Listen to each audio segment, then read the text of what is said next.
Listen guys, I've seen so many melee builds in the past 2 weeks, but by far, this is the best. Highest 1-hit damage you can do, and also every other hit already deals so much damage too. It's very flexible, it depends on your playstyle, and also the difficulty of the game. 2 of my favorite archetypes are again the focus of this build, Challenger and Invader. Of course the Challenger is the heart of the melee builds, but still, it feels amazing. Call an ambulance! Call an ambulance! But not for me! Let's start with the Relic. Tranquil Heart is a personal favorite of mine. It grants passive regen and doubles all regen on use. Playing in melee requires every bit of passive health regen. You got crit chance, crit damage and flat damage increase on the Relic slots. Stormbreaker is hands down the best melee weapon you can get. World's Edge comes out a little bit short on damage, but its real benefit is ranged charge attacks. Stormbreaker deals damage twice on charge attacks. This is the power of Stormbreaker. No other weapon offers such damage. People like Overdrive Mutator too much on the melee weapons, but it really is hard to deal constant damage with melee weapons, and especially with a weapon this heavy and slow. We rely on big crits, and we don't have that much time to stack it all the way up. Thus, I chose Invigorate for flat increase in crit chance and damage, and it also fixes another problem, which is the stamina usage on charge attacks. For Amulet, Butcher's Fetish is the best you can get for a high damage melee build. You can get this from Regie after completing the game on Veteran or higher difficulty. For Rings, Probability Court is an obvious choice and can be found in Root Earth after completing the Boiler Room boss fight and going back from the door opened after the fight to the previous checkpoint room. Burden of the Gambler excels in crit builds since it is really hard to deal weak point damage with melee weapons.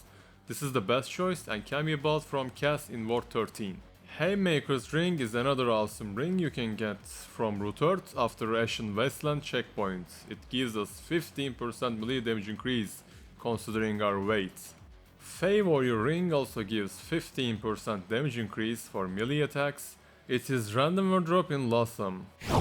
I use Litho 1 armor, set for high weight, armor and high status resist. You can buy it from the mute guy selling armors in Ward 13 after completing the game. For archetype skills, Juggernaut is a must to get. Insane melee damage and speed increase. Also gives extra damage reduction for more survival. Die Hard perk is the reason I put Challenger in primary archetype slots. A little shit that never hurts anyone. For Invader, Wormhole is the way to go. Next melee attack dealing 300% more damage is insane. It is more important to say that the Shark perk is still amazing. I'm using Strong Drink to compensate high weight of the Litho Mark 1 armor. Feel free to use another armor combination if you do not want to use this concoction.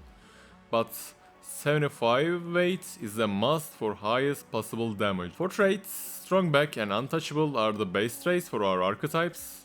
Fortify for extra armor, Triage for extra healing, Regrowth for extra health regen, Vigor for extra health, Expertise for reduced skill cooldowns, Bloodstream for grey health regen, Bark Skin for extra 10% damage reduction.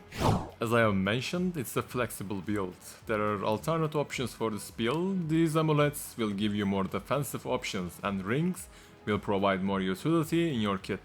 These concoctions are a good choice as well if you manage to keep your weight in the upper limit. Also, Alchemist is another choice where you put it in the primary slot instead of the Challenger and Challenger in the secondary slot. This way you get all those concoctions. You can choose one of the first 2 skills in Alchemist as well, depending if you want attack or defense. It all comes down to the choice at this point. Hope you guys enjoyed it. Let me know what you think and how it felt hitting this hard using the build. There are a bunch of more builds like this in the bag, so stay tuned. Give it a thumbs up, write me a comment and please subscribe. Peace out.